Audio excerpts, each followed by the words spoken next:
tinanggap natin si Jesus Christ, dapat marunong din tayo mag-share. Yes. No?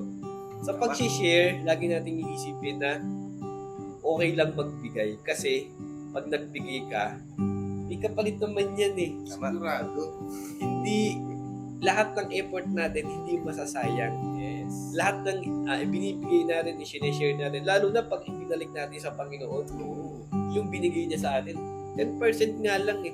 Or ano ba yung ikinaliligaya ng puso mong ibalik sa Kanya? Tama. Amen. Siksik, liglig, at umaapaw na blessing ang ibabalik niya sa iyo para ipamigay ulit yan. Ipamigay ulit. Ibahagi ulit. Kasi nga, marami pang parating. Kasi, hindi rin natin masusukat kung gaano ba kayaman yung ating Panginoon. Yes. Peace be with you. I'm Brother Jet. I'm Mark. I'm Fernan. Please Like share and subscribe. Usapang Tinapay.